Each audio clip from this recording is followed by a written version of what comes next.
Blog Talk Radio. Hello and welcome to Leadership Strategies for Women Radio.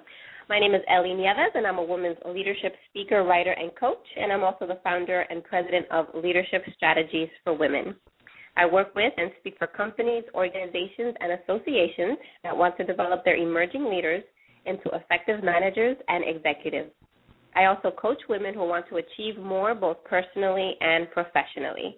And through my speaking and coaching programs, I help individuals and organizations to develop leadership skills and set strategic goals that will help them to achieve their vision for success. If you would like me to speak to your company or to your association or group, please go to leadershipstrategiesforwomen.com and click on the Speaking tab. Information on my coaching programs is also available on the website. Our guest today is Jennifer Ford Berry, and our topic is Get Organized and Get Ahead. But before we bring Jennifer on, I want to share some leadership strategies with you on investing in you. Now, many of us neglect our personal development because it requires an investment of two things that we hold very dear and that we often mismanage: time and money. And during this time of economic uncertainty, the most common thing that I hear from people who have been laid off from their jobs is that they become too comfortable. They admit that they did not take the time to improve and to further their personal and professional skills.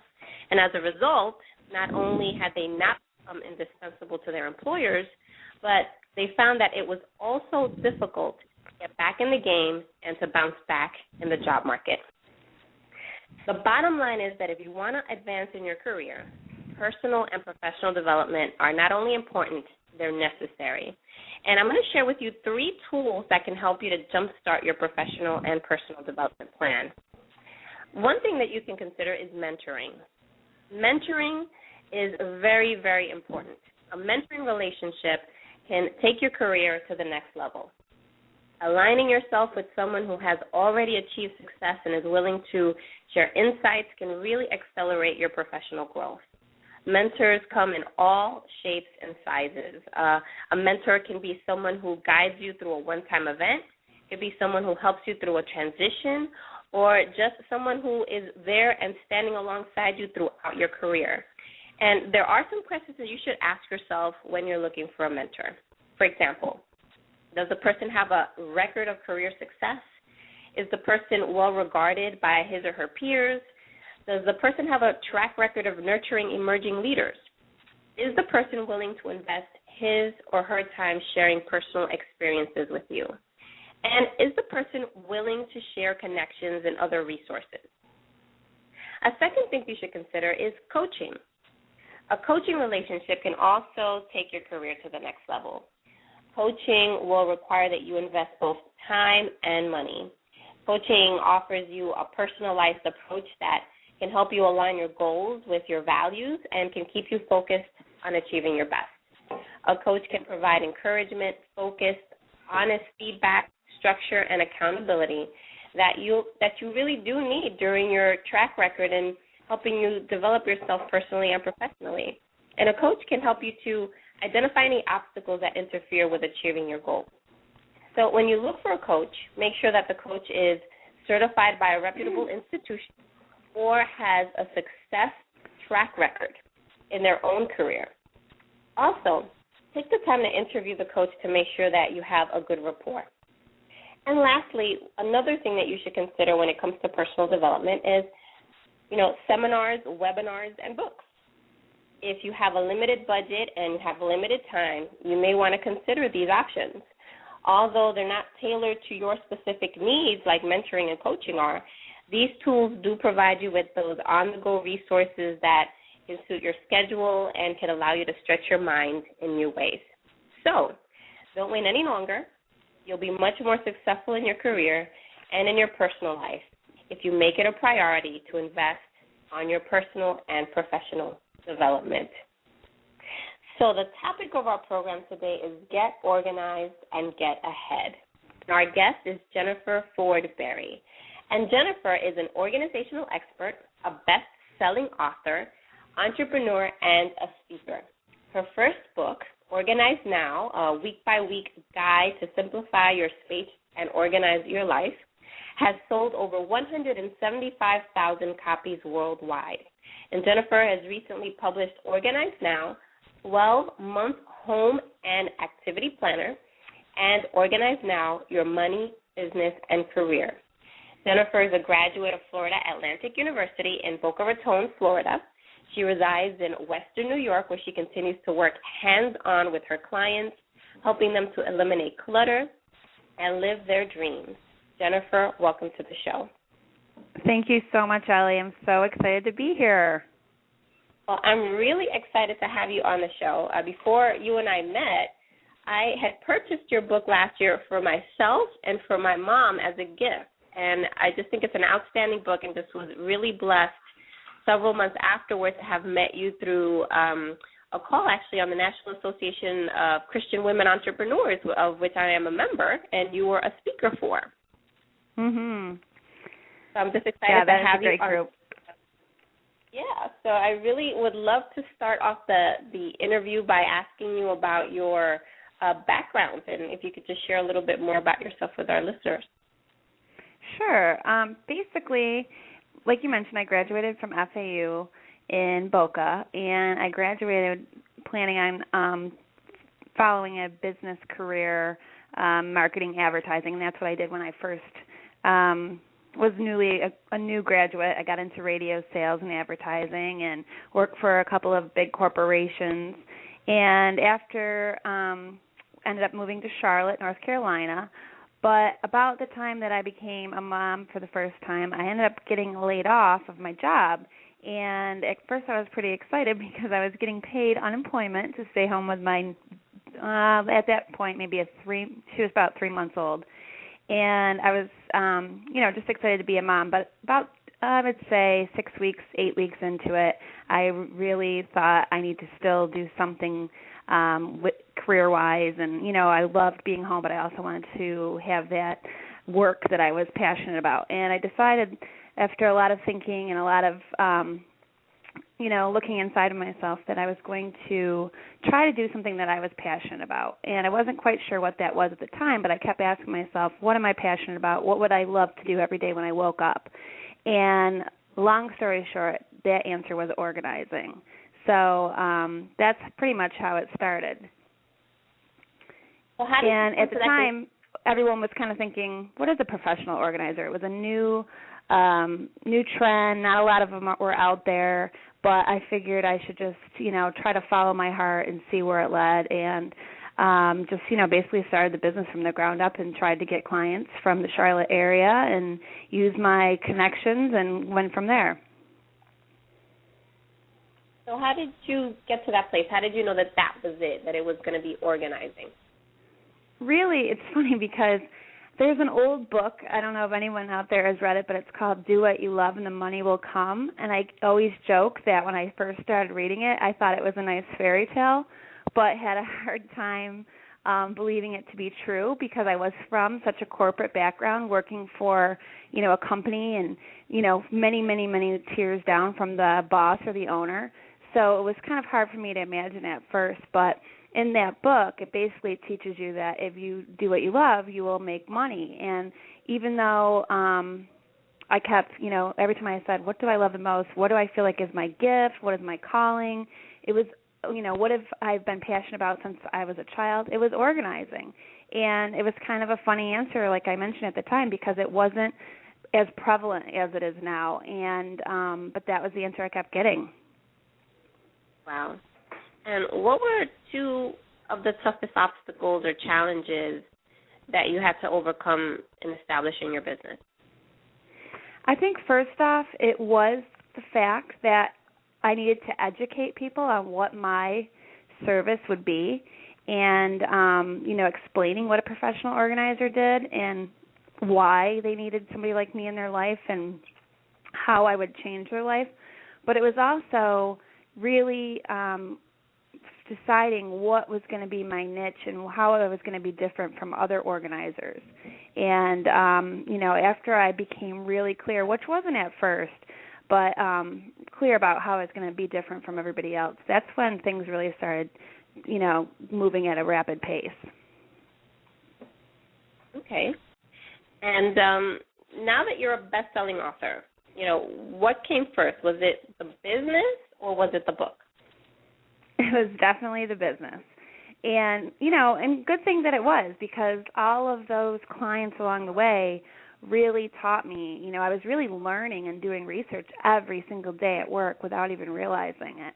And how it all came about is I started a website with a weekly newsletter called Weekly Organizing Tips, and it was basically just a little blurb tip that anyone could read. If they were busy, they could grab it, and it was maybe 2 sentences about how to, make an area of their life more organized or how to get more done in a shorter amount of time. And I would do it every single week, and it grew so fast that I ended up keeping track of all of those weeks, and I ended up using them, I would say about 2 years into it, to self-publish my first book. And I kept track of all the sales for about 1.5 years, sold it myself, and then I pitched it to the publishers. And that's how my first book became published. Wow, and what's that process like, writing your own book? A lot of work. It really, if you remember college and studying and term papers and all of that, it's really what it reminds me of. When you're not writing, you feel like you should be writing because you have a deadline, and it's kind of like, you have homework due and you need to get it done. So it's quite a process. I mean, when you're working with a publisher, you have to go, it's like a tennis match. You go back and forth with your editor and, until you get it right, and they have their opinions and I have my opinions, and you have to realize when you're going to agree and when you're going to stand firm. So it's quite a process. I would say the entire process from beginning to end is at least 2 years. Wow. And I think you did something really interesting. You actually self-published your book, and I think a lot of more people are doing that these days. And I think that you exhibited a lot of leadership in doing that and not waiting for a publisher to choose you. I mean, you eventually did end up with a publisher, but what was that like, selecting or coming to the place where you were going to self-publish and then moving on to a publisher? Well, honestly, when I first self-published, I wanted to just kind of feel it out and see if anyone would be interested in what I had to say. And then I pretty much looked at publishing the first book as kind of something on my bucket list. I didn't really know where I wanted it to lead. I just wanted to make sure that I met that goal sometime in my life. I always wanted to write. I love, reading and writing. And I just thought, I'm going to try it. I don't have anything to lose. But I never thought ever, I don't think, I really didn't think that far into it, and I didn't think it would lead me where I am today. That's an awesome story. And so tell us about your books. You have 4 books now, is it? Yeah, I have Organize Now, Week by Week Guide to Simplify Your Space in Your Life. And then that book did so well, they turned it into a revised edition. And then I just recently launched a daily planner, which is Organize Now, a 12-month home and activity planner. And then that was in October. And just a couple weeks ago, I launched Organize Now, Your Money, Business, and Career. Wow. Now, out of the 4, which one is your favorite? Pardon? Which one is your favorite out of the 4? Which one is my favorite? Well, I can tell you probably the revised edition is my favorite because it's like the basis for everybody's life, and it just has so much awesome information in it. And when we did the revised edition, I actually didn't think I could come up with anything else, but I did add a lot more meat to that book.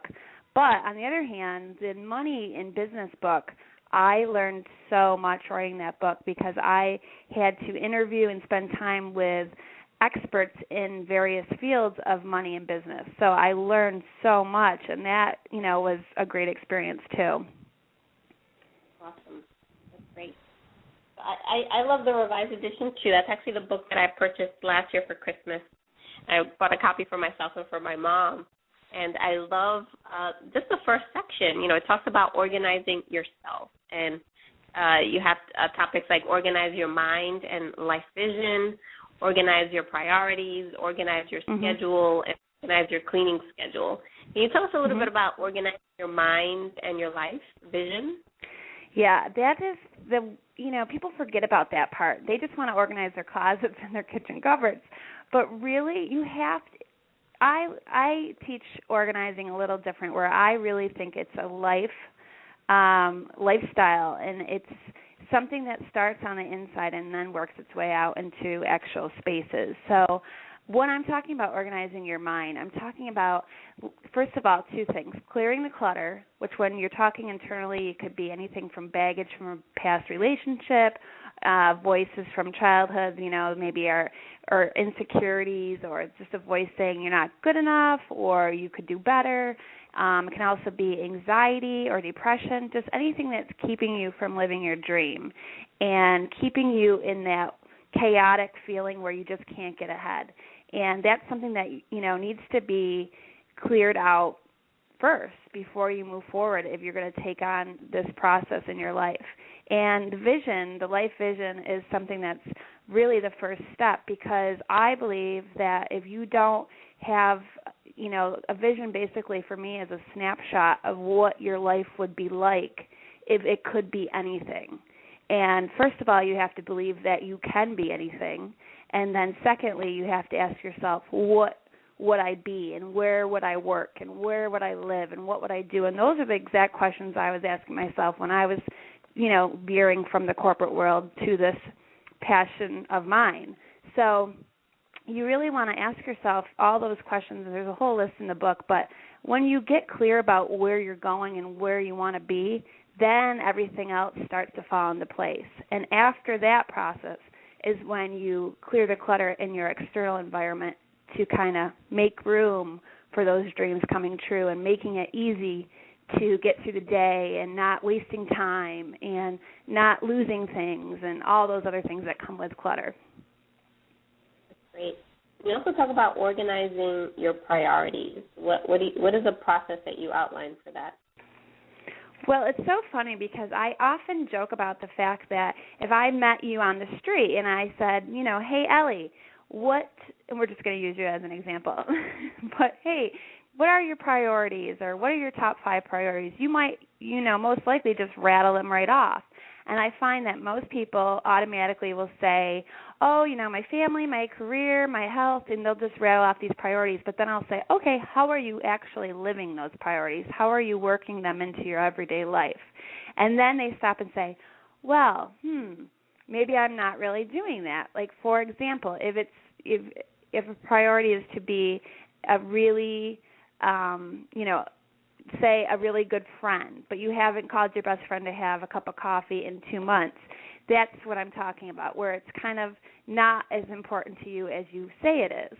So the priority process is really, again, to ask yourself those questions, to sit down and to really make a list and write them down. You could start with 10 priorities, and I like to do this every year or every 6 months because your priorities do change. And then you post them somewhere that you're at often, like your desk or your mirror in the bathroom, your steering wheel, something that you can see it on a regular basis, just to kind of remind you of what is important in life and how you're going to implement that. What are some of the prevalent challenges that you hear most from your clients? The biggest two are time management, because if you can't manage your time efficiently, then everything else falls apart, including, keeping, the living room clear of clutter and picking up and the laundry done and things like that and getting to work on time. So you really have to manage your time correctly. And that, that's the one thing we're all equal with. We can't buy more. We can't borrow more time. We all are given the same amount of time every day, but how we use that time is what really sets us apart from each other. And then the number 2 nightmare for everybody really is paper. And that's hard because paper comes to us every day uninvited. It's not similar to shopping for clothes, because you're purposely going out and getting them or going online and buying them. They're not coming into the mailbox without you asking it to. So paper is a big one, and it's also hard because people don't know what they have to keep and what they can part with. So I would say those two. Oh, okay. And in terms of time management tips to increase productivity at work and at home, can you share some with us? Sure. Number one, everybody needs a planner. And it often surprises me how many people don't use a planner, but it's almost, think of it as a map that you're mapping out your week ahead of time so that you basically, with a planner, if you map out your time, you make the most of the time you are given. And you will actually become more efficient. You'll feel more in control of your life. You'll feel like you're reaching your goals if you plan ahead. And what I do is I usually plan a week in advance. And the second part of the planner is everybody has a to-do list. But if you're writing your to-dos on little Post-it notes and scrap pieces of paper, chances are they're going to get lost in the shuffle. So what I usually suggest to clients is that you keep all of your to-dos either in a notebook or digitally, but the point is they're all in one place. And then when I'm planning out my week, I'll look at that to-do list and I will actually pull what I call are the A tasks. You can label your tasks and your to-dos by time efficiency. A would be something that has to be done this week. B would be done this month. And C is just something you can do when you have time, like a long-term goal, like I need to repaint the kitchen. So I pull the A tasks and put them in my, whatever I can get done in a week, I actually write them down with a time scheduled into my planner. And that is, the number one thing, to write things down, because we all forget where we're supposed to be, who we're supposed to call, what appointment we have, because we're so bogged down with that mental clutter. Great tips.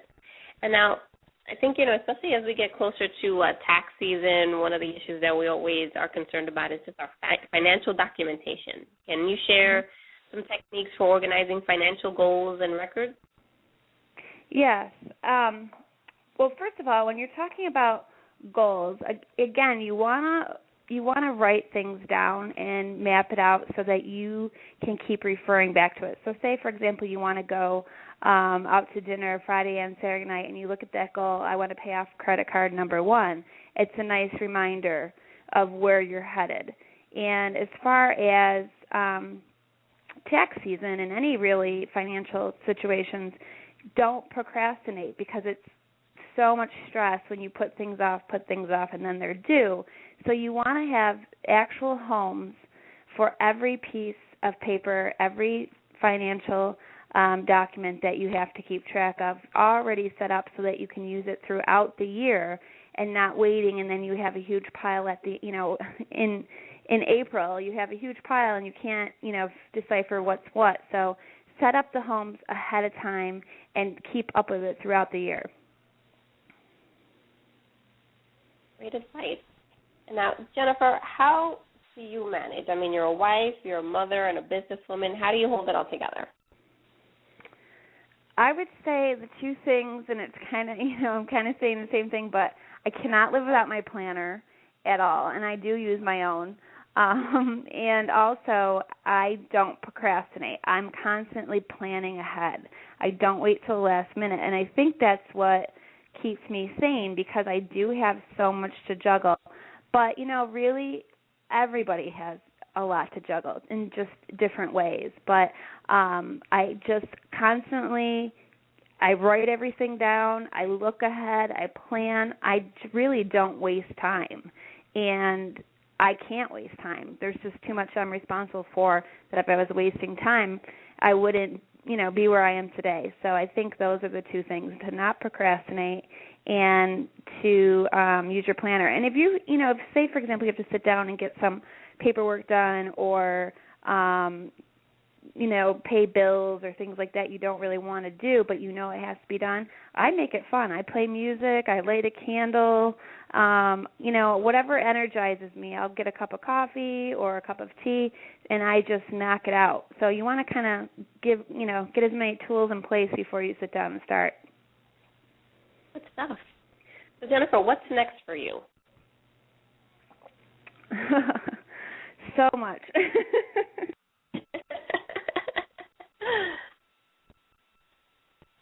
Are you writing another book?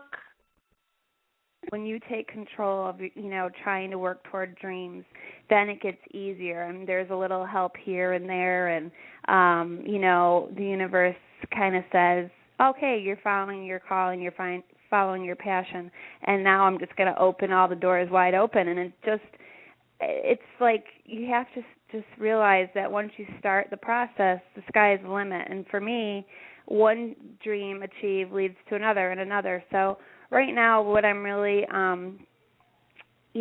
focusing on is just helping as many people as I can, whether it's through a book or through a blog or, one-on-one or speaking to a company, because I just cannot say enough about the fact that if you clear the clutter and let go of all the stuff that society says we need, that's when you really are happy. And so my future, I hope to have a product line and to have more books and more tools that actually save people time, and they start feeling less overwhelmed. And it's funny because I love Peter Walsh, and I always say I want to be the next Peter Walsh. That pretty much sums it up. But I love what he's done because he doesn't just talk about organizing. He's he's truly passionate about what he does, and it just keeps snowballing for him. So I hope that it'll be the same for me. That's awesome. So where can our listeners find you and your books? They can find the books, any major bookstore, Barnes & Noble, Borders, Amazon, and, even smaller chains. And also on my website, which is jenniferfordberry.com. I love emails. If anybody listens have a specific question about organizing something in their life or just need a little pick-me-up, they can email me anytime. I'm also on Facebook and Twitter. So, definitely reach out if you have something that you're wondering about or a question, and I'd be happy to answer it. Jennifer, thank you so much for coming on the show. You've really given our listeners and me a lot to think about and some great tips to help us to get organized and get ahead. Oh, thank you so much, Ellie, and happy holidays to everybody listening. Great. So for all my listeners, thank you so much for tuning in. If you like what you heard today, you can go on Leadership Strategies for Women, our page on Facebook, or you can also go to our webpage at leadershipstrategiesforwomen.com, and you can drop me a note. Until next time.